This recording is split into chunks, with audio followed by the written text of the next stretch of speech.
ఎవరైతే తులారాశి వాళ్ళకి వివాహం గురువారం కానీ ఆదివారం కానీ జరిగిందా? మీ ఇంట్లో సంతానం ఒకరు కానీ ముగ్గురు కానీ ఉన్నారా? మీరు మీ తల్లిదండ్రులకు ప్రథమ లేదా తృతీయ సంతానం అయ్యారా? 1, 10, 19, 28, 3, 12, 21, 30 తేదీలలో మీ వివాహం కానీ మీ డేట్ ఆఫ్ బర్త్లు కానీ ఉన్నాయి.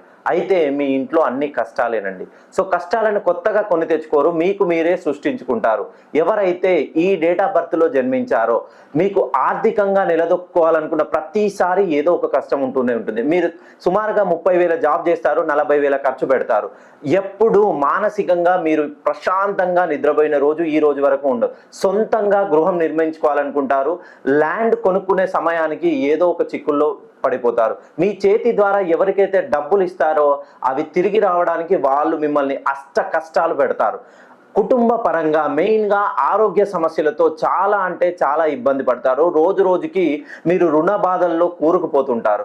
ఒక్కసారి 1, 10, 19, 28 తేదీలలో తులారాశిలో ఒక సంతానం కానీ మూడవ సంతానం కానీ మీ తల్లిదండ్రులకి మీరై ఉన్న మీకు ఒక సంతానం లేదా మూడవ సంతానంలో ఉన్నట్లయితే మీ పేరులోని సంఖ్యాబలాన్ని సరిచేసుకోండి.